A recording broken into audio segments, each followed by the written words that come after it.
어쨌든 이렇게 국회를 정책 상태로 몰고 가는 걸 보면 박근혜 대통령 진단대로 지금이 비상시국이 아닌 것이 확실하네요.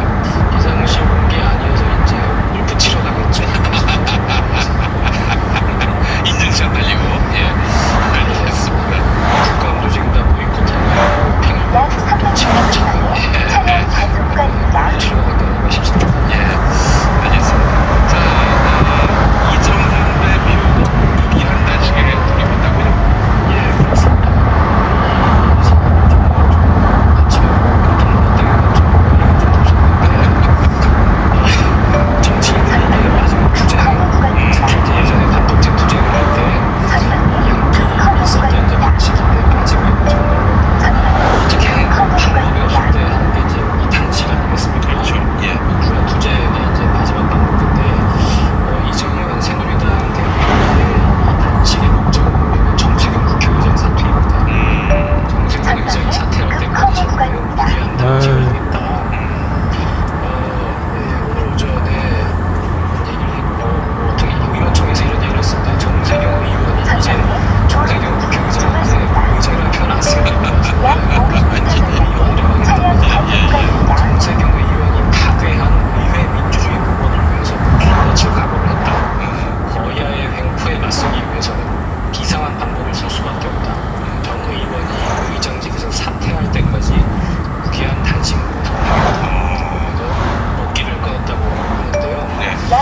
어쨌든 이게 야당의 이유가 국민연합 운동을 무시하는 대통령과 여당에 맞선 야당 정치인의 투쟁 방식을 지금 집권 여당의 대표가 구사한다는 것 자체가 좀 어이가 없고 예. 그래서 이제 그 야당에서 이런 얘기가 나오고 있습니다. 지난 금요일에는 해임관의 처형을 막기 위해서 저녁 식사를 할 권리를 주장하지 않았냐. 이번엔 또 밥을 안 먹겠다고 하니 도대체 너무 일관성이 없다. 지금 지적도 이제 나오고 있고요. 예. 이게 지금 새누리당 분위기를 보면 단순히 이정현 개인의 원맨쇼 대통령은 대충하시니까 당무대표 이정현 개인의 원맨쇼가 아니고 새누리당에서 지금 조직적으로 이를 또 뒷받침하고 있는 것 같습니다. 최고위원회에서 어떤 행동 방침을 결정했냐면 이제부터 1인 릴레이 시위를 하겠다. 뭐냐면 정세균 국회의장의 사퇴를 촉구하는 피켓 시위, 국회 중앙홀에서 피켓을 드는 시위를 릴레이로 하겠다는 거고요. 새누리당 의원 129명 전원이 한두 시간씩 국회의장 앞에서 1인 시위를 하겠다고 하고 박수로 의원들이 이제 추이를 했는데 떴다. 첫 번째 주자 김무성 대표였습니다. 말끔하게 수염도 닦았고 아주 멋진 양복을 입고 지금 첫 번째 주자로 나서서 독재자 정세균 사퇴하라 이런 내용의 피켓을 들었고요. 그 뒤로는 정진석 원내대표와 원유철 전 원내대표 피켓을 들었습니다. 예. 아이고, 이게 국민들에게 어떻게 비춰질지가 일단 관심이고요. 보통 독재, 이게 문제여서 그직을 터는 정도입니다. 그래서 이제 정세균 국회의장을 정세균 의원으로 부르겠다. 뭐 이런다면은 저희는 박근혜 대통령을 박근혜 씨라고 해도 되는 겁니까? 박근혜 씨라고 부르죠. 도대체 미러링 미러링. 이것도 미러링이군요. 예. 아주 점잖은 미러링입니다. 예. 알겠습니다. 자, 이정현 대표 얘기가 나온 김에 하나 더. 경제에 대해서 저는 모르지만 하여간 법인세 인상은 반대하겠다. 이렇게 말한 모양이죠. 그렇습니다. 오늘 오전에 서울 그 대한상공회의소 회관에서 CEO 조찬 간담회가 있었습니다. 여기서 이정현 대표가 나가서 우리 경제의 도약을 위한 새누리당 정책 방향을 주제로 이제 강연을 하면서 얘기를 했는데요. 이게 조찬 간담회였으니까 이게 마지막 식사였던 것 같습니다. 단식 이전에. 그러면서 나는 경제에 대해 전혀 모른다. 그러면서 새누리당은 법인세 인상에 대해서는 아주 분명하고 단호하게 반대한다. 이렇게 얘기를 했습니다. 물론 이제 주어가 다르긴 합니다. 나는 경제에 대해 모르긴 하지만 새누리당은 법인세 인상에 대해서 반대한다고 해서 왜 당신은 모르면 가만히 있지, 왜 모르면서 그런 얘기를 하냐고 누가 지적을 하면 주어가 다르다고 뭐 해명은 할 수 있을 것 같은데 그 뒤에 내용을 들어보면 또 그런 것도 아니거든요. 뭐라고 얘기했냐면 지금의 야당이 집권했던 김대중 전 대통령 시절 법인세를 1% 인하했고 노무현 전 대통령 때는 2% 법인세를 인하했다. 그때 자기들은 기업인들의 사기와 경제 활성화를 위해 계속 인하해놓고 지금 와서는 거꾸로 인상하라고 압박하고 있다. 이러면서 야당에서 이제 나오고 있는 증세를 이제 비판을 했는데요. 지금 이 말에서 빠트린 게 있죠. 왜냐면 이명박 대통령이 법인세를 3% 추가로 인하한 부분 지금 빠트린 거거든요. 그 과거 정부가 인하를 했다고 해서 그거를 인상하는 게 이상한 정책이 아니지 않습니까? 세금은 국가 정책의 아주 근간을 이루는 정책이고 비가역적인 게 아닌 거잖아요. 그때 상황에 따라 충분히 세금을 조정할 수 있는데 이른바 민주정부 10년에 그 정권에서도 법인세를 인하해놓고 이제 더불어민주당은 법인세를 인상을 주장한다. 이게 말이 되냐 이런 식으로 지금 비판을 하고 있는 거거든요. 좀 유치하죠. 그러면서 이렇게 얘기도 했어요. 기업인들을 죄인 취급하고 타도 대상으로 삼고 권력 투쟁의 상대로 여기는 정당이나 그런 정치를 하는 사람들과는 다른 방향으로 가겠다. 그러니까 더불어민주당에서 얘기하고 있는 경제민주화, 국민의당의 공정성장 이런 부분에 대해서 이게 마치 기업인들에 대한 적대감을 갖고 있는 그런 식으로 이제 규정을 하고 기업인들의 이제 마음을 사려는 이제 그런 말인데요.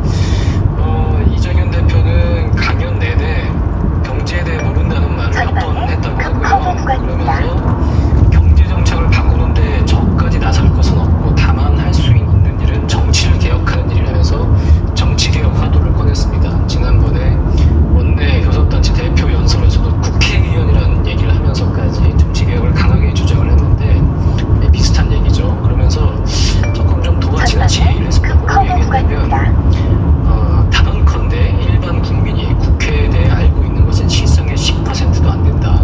만약 국민이 실상을 알았다면 혁명을 일으키든지 결코 그대로 두지 않았을 거다. 이렇게 얘기를 했고요.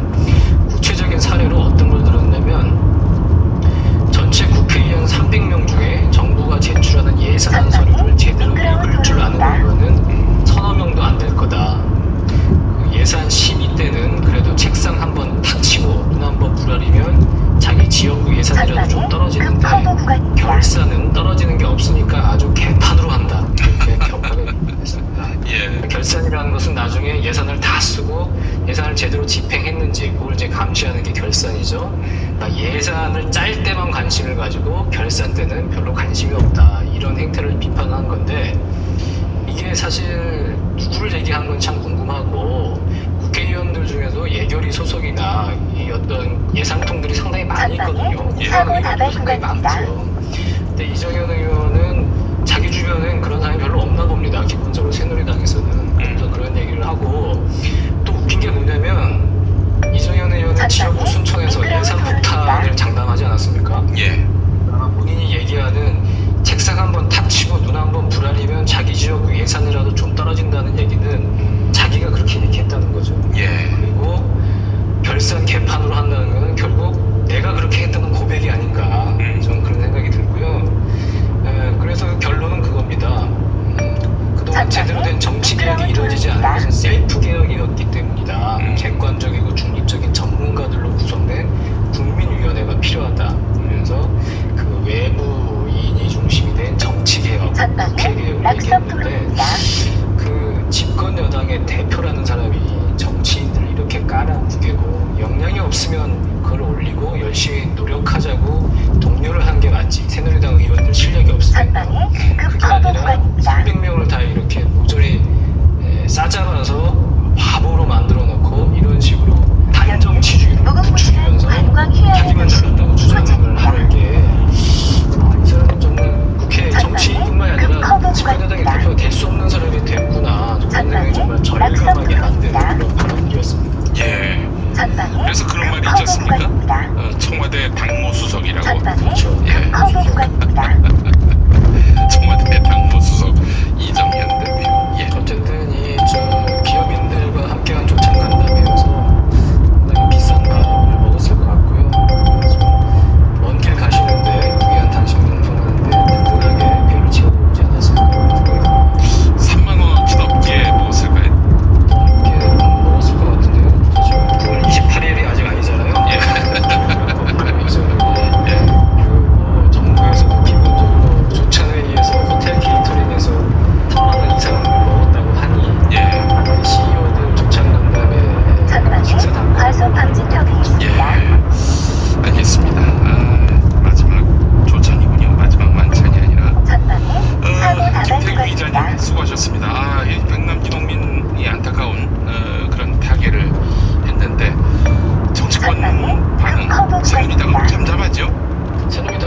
장거래 새싹 땅콩차.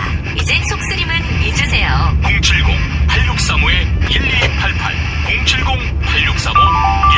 070-8635-1288 가장 싸게 안전하게 문자 발송 서비스의 지존 다이렉트 SMS.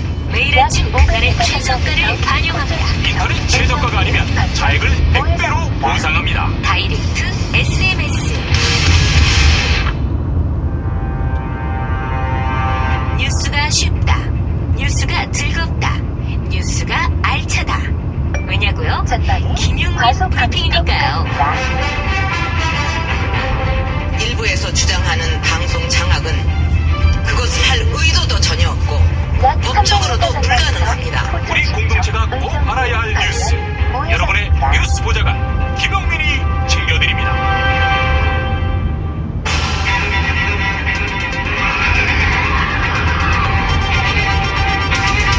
본격 정치 논평.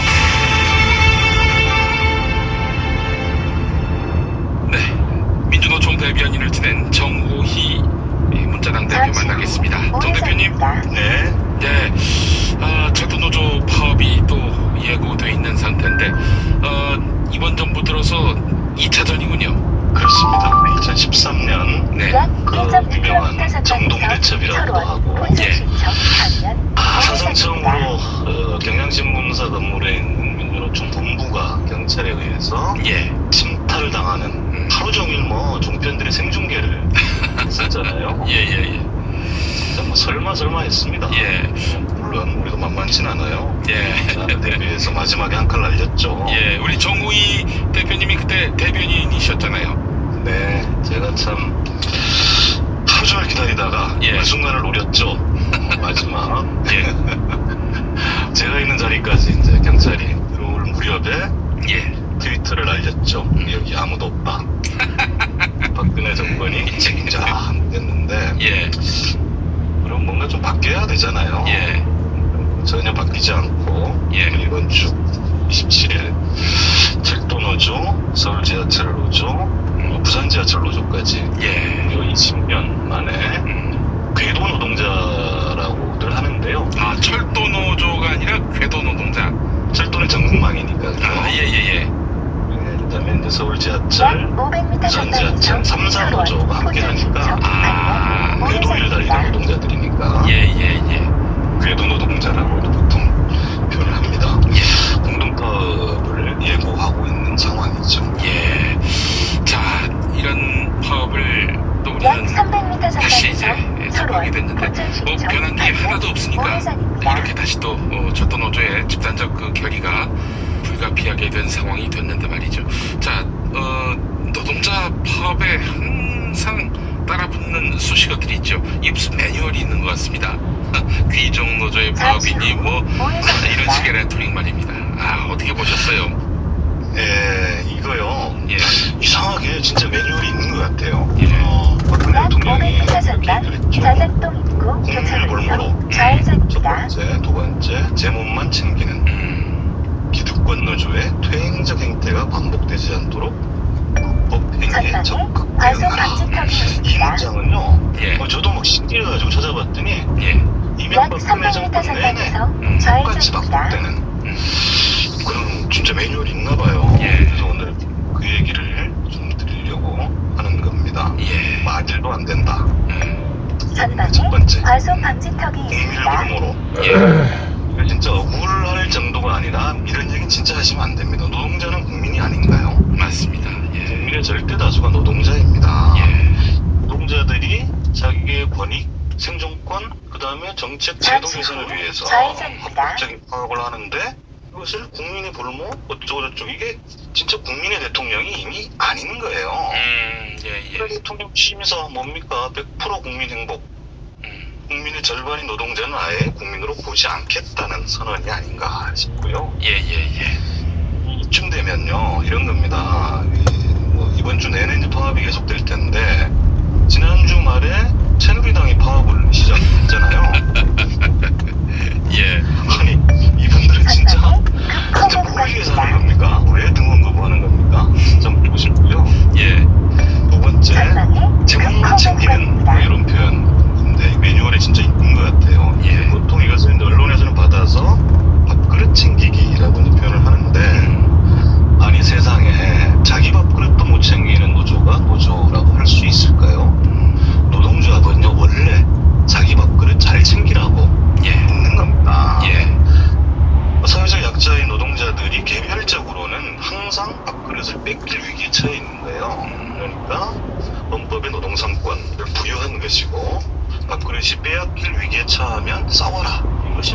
기득권입니다. 진짜 이건 뭐 노동법에 대해 기본도 모르는 이야기인 것 같고요. 예.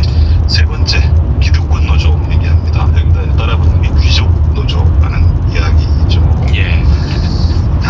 이게 참 모르겠어요. 그 기레기 이 언론들은 뭐 이런 표현 쓸 수 있을지 모르겠지만 대통령까지 나서가지고 이런 얘기를 한다는 것은 진짜 너무합니다. 제가 제 코너에서 서너 차례 오바마 대통령 얘기를 하는데 예. 오바마 대통령은 틈만 나면 노조 가입을 권유하고 있어요. 예. 근데 도대체 무슨 얘기냐는 거예요. 10%밖에 안 되는 노조 수익률 밖에 안 되는 나라에서 대통령이 나서가지고 이조차도 기득권 이런 얘기를 할 수 있는 겁니까? 뭐 당연한 이야기입니다만 이 노조에 있는 노동자, 그러니까 노조에 가입된 노동자들이 귀족노조라고 한다면 예. 노동자들의 10분의 1밖에 안 되는 이분들을 귀족노조라고 한다면 세습 재벌 금수저들은 도대체 뭐라고 불러야 답이 나올까요? 말도 안 되는 이런 거고요. 예. 제가 사실은 반중은 공감하는 것 중에 하나가 퇴행적 행태가 반복되지 않도록 이런 표현인데요. 예.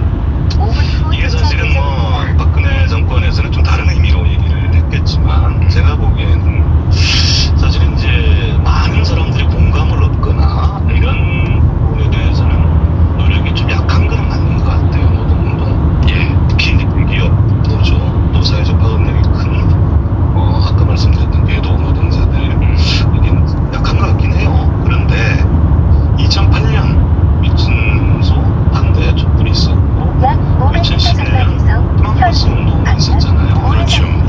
이런 과정을 거치면서 이 대규모 노조들도 시민사회와 함께하지 않으면 안 되겠다 이런 고민과 성찰들을 많이 하고 있는 것 같고요. 예. 이번에 특히 그 철도노조, 서울지하철노조, 부산지하철노조 이 세 군데는 소셜미디어 파업이라고 해서 예.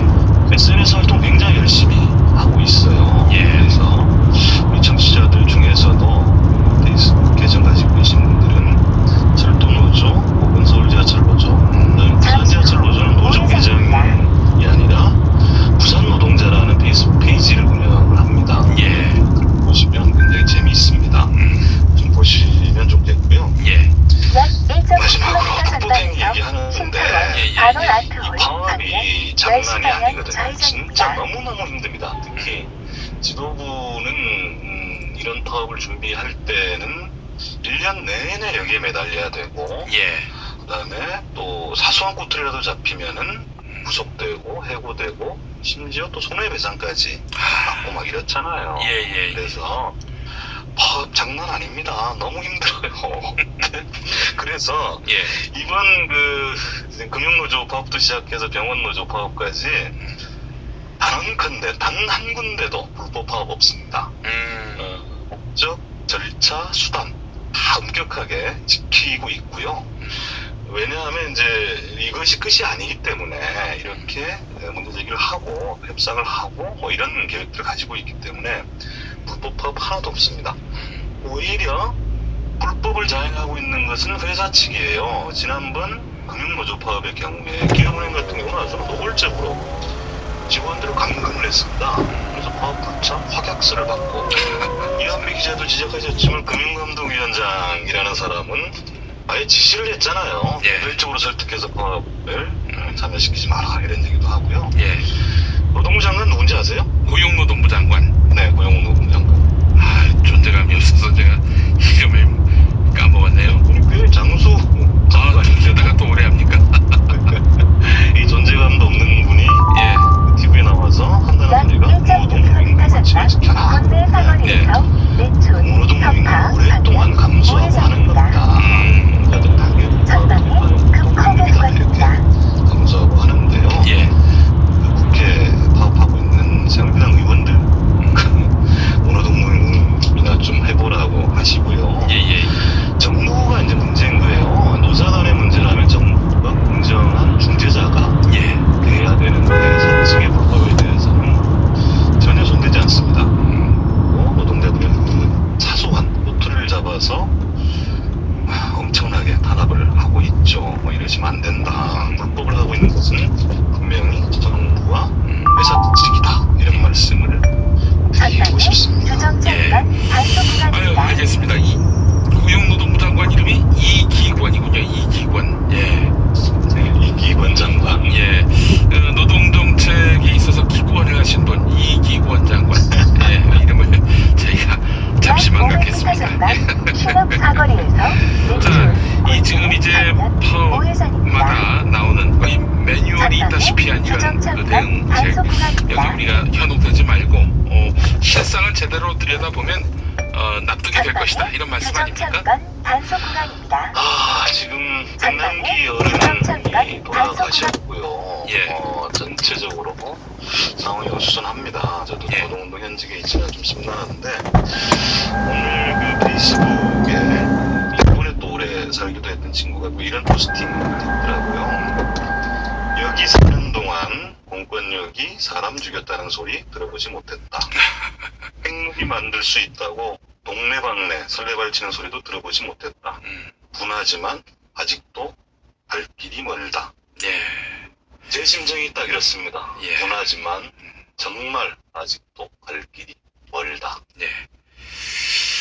다른 무엇보다도 내가 노동자고 또 내 자식이 노동자다, 이런 노동자 의식이 생긴다면은 가장 빠른 어떤 의식개혁이 이루어지지 않겠는가 하는 생각을 해봅니다. 사실 노동자의 적은 노동자가 되어버리는 이런 현실 때문에 비춰지고 있는 악순환 아니겠습니까? 뭐 쉽지는 않겠습니다만 또 억지로 되지는 않습니다. 예. 누구나 눈앞에 보이는 이익이 급급할 수밖에 없긴 해요. 예. 그러나 진짜 간곡하게 드리고 싶은 말씀은, 지금 노동자들이 하고 있는 파업은 모두를 위한 파업입니다. 예. 지금 우리나라 현실은 3명이 할 일을 2명한테 시키고 있어요. 예. 그러니까 고용이 불안한 거죠. 예. 그런데 그 2명조차도 경쟁을 시키겠다는 것이 성과 퇴출제이고, 예. 이것을 저지하기 위한 싸움이죠. 예. 그렇다면 그것은 결국은 전체 노동자들을 위한 싸움이 분명하다. 음. 억지로 연대해달라 이런 말씀은 못 드리겠고요. 예. 관심 가져주십사 하는 말씀을 꼭 드리고 싶습니다. 예, 알겠습니다. 문자당 대표인 정호희 대표 함께 했습니다. 말씀 잘 들었습니다. 네, 고맙습니다. 살다 보면 꽃 주문할 일이 생깁니다. 1566-0263. 네이버에서 검색된 사이트보다 최대 2만원 싸게 해드립니다. 좋은 사람과 플라워. 1566-0263. 잊지 마세요. 건강식품의 지존 전복을 택한다면 100% 완도에서 잡은 와우 전복. 네이버에서 와우 전복을 찾으세요. 010-2443-0818. 한우 사고를 집어넣고 24시간 팔팔 끓인 곰탕. 연지연 곰탕. 어린이부터 노인까지 누구나 좋아하는 건강식 연지연 곰탕. 택배로 신청하시려면 010-7252-1114. 오늘을 읽는 책, 문학평론가인 국민대학교 국문학과 정선태 교수와 함께합니다. 정선태 교수님과 만나겠습니다. 교수님. 네, 안녕하세요. 예. 교수님, 안녕치 못합니다, 나라가. 네, 예. 그렇습니다. 백남기 농민이 근 1년 가까이 병상에 있다가 세상을 떠나게 됐는데, 이 소식을 우리 인문학자 입장에서는 어떻게 보셨는지 궁금합니다. 네, 뭐 모든 사회가 죽음에 대해 갖춰야 할 예법들을 다 갖고 있는데요. 예. 네, 우리 사회가 어쩌다 이징이 됐는지 모르겠지만 죽음에 대한 예의마저도 다 놓아버린 것 같습니다. 예. 뭐 세월호 이후부터 계속돼 오다가 예. 이제야 정점이 이른 것 같습니다. 예. 아이고, 참 답답합니다. 교수님, 오늘 어떤 책 만나볼까요? 오늘 이런 고민하다가 맹자를 우리 청취자 여러분과 함께 보는 게 어떨까 싶어서 볼 김용옥 선생이 번역하고 배제하고 해설을 단 맹자 인간의 길을 함께 보도록 하겠습니다. 예. 이 책 어떤 책인지요? 네, 뭐 맹자가 어떤 책인지는 다 아실 겁니다. 제가 이 책을 여기저기 보다가 예. 이런 생각을 했어요. 예. 만약에 우리 한국 사회에 이른바 지도층이라는 사람들이나 일정한 영향력을 행사하는 사람들이 정말 이 맹자만 전부도 아니고 맹자 몇 구절만 제대로 읽었어도 이 지경에 이르지 않았을 것이다 라는 복잡한 생각을 했습니다. 이 맹자라는 사람 이름이 있고 맹자라는 책이 있다는 걸 잘 아는 사실이고요. 그리고 뭐 여러 번역 버전들이 많이 있습니다만은 저는 이 도올 김영옥 선생이 번역한 이 책이 가장 맞고 훌륭하다고 생각하는 쪽입니다.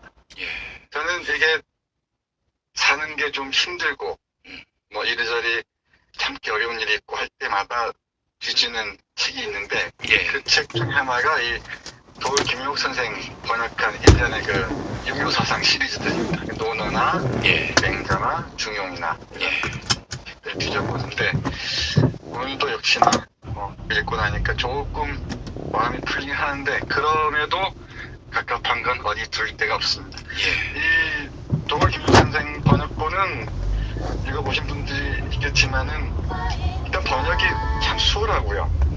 그리고 이 그 텍스트에 관한 아주 정밀한 그 맥락적 이해, 독해가 아주 풍부하고요. 그리고 지금 여기 우리 현실의 맥락에서 이것이 갖는 의미가 무엇인가를 아주 뭐 세세하면서도 친절하면서도 아주 강렬하게 그려놨습니다. 그래서 많은 독자들이 읽을 때 호응을 할 수 있을 것 같습니다. 그 맹자는 그런데 동아시아 문화권에서는 오랫동안 잘 읽히지 않았습니다.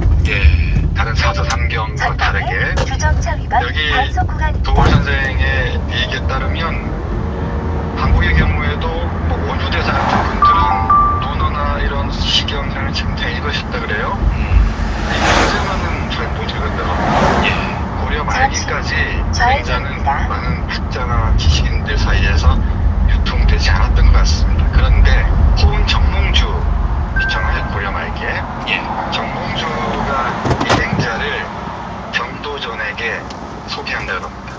그리고 이 정도전이 이 책을 읽고서 무릎을 치면서 이거다 싶었던 모양입니다. 바로 그 역성혁명의 근거가 되는 책이죠.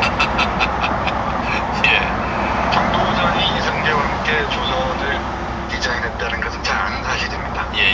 실제로 권력의 전면에 나섰던 사람은 이성계였지만 뒤에서 조선을 다 디자인하고 설계하고 방향성을 제시한 것은 정도전이었던 잘 알려진 사실이죠. 그 정도전이 고려의 타락한 권력과 대결하기 위한 이론적 근거로 삼은 게 맹자였다는 게 도올 선생 얘기고 또 많이 알려진 사실이기도 합니다. 그 맹자는 조선뿐만 아니라 일본에서도 거의 근서 수준이었습니다. 왜 그랬죠? 왜냐하면 일본 천황제를 유지해 왔잖아요. 메이지 유신 이후에는 천황이 어떤 최고의 권력 중심으로 권력이 다 배치돼 있었으니까 거기에 이 천황에 대한 왕에 대한 어떤 비판적인 생각을 갖는 것 자체가 대역죄여서 이런 뭐 상상 자체가 불가능했죠. 왕에 대한 비판하는 것 자체가. 근데 이 맹자는 근서가 된 여러 가지 이유가 있겠지만 역시나 그것도 역성혁명 사상 때문입니다. 그 부분이 참 많은 말씀을 드리고 싶습니다만은 확실하게 나와 있는 게 맹자 맨 앞부분이 양해왕 편입니다. 먼저 한번 읽고 얘기를 이어나가도록 하죠. 이 도올 선생 번역입니다. 읽어보겠습니다. 제나라 성왕이 물어 말하였다. 은나라의 탕왕이 하나라의 걸 임금을 추방하고 주나라의 무왕이 은나라의 주임금을 토벌했다고 하는데 실제로 그런 일이 있었습니까? 맹자께서 대답하여 말씀하셨다. 예로부터 전해 내려오는 문헌에 확실히 기록되어 있습니다. 그런데 신하된 자로서 그의 임금을 시해하는 것이 과연 옳은 일인가요? 맹자께서 말씀하셨다. 인을 해치는 자를 적이라 일컫고 의의를 해치는 자를 잔이라 일컫습니다. 잔적의 인간은 한 또라이 새끼라고 일컫지 임금이라 말하지 않습니다. 저는 무왕이 한 또라이 새끼 줄을 추천하였다는 얘기를 들어본 적 있으나 임금을 시해하였다는 이야기를 들어본 적이 없다. 요 구절인데요. 정말 또라이 새끼 이런 말이 있습니까? 네, 이 도올 선생 번역 스타일입니다. 그렇습니까? 그 원문은 일부 한 새끼 이런 식인데 이렇게 번역을 했습니다. 사실 이 맹자 전국시대도 맹자 때 전국시대죠. 이 시대만 해도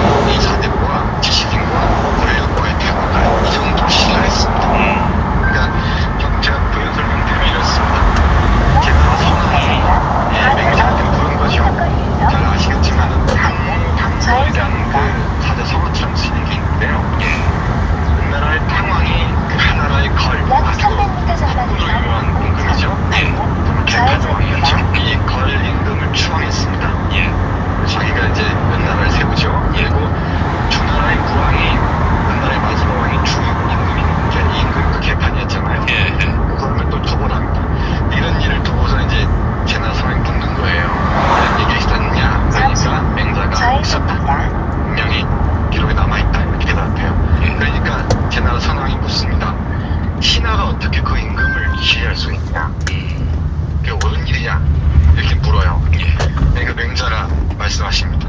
인, 그 맹자 사상의 핵심이죠. 인이 어딜다. 그 인을 해치는 자는 적이다. 적인 뭐냐? 도적적자입니다.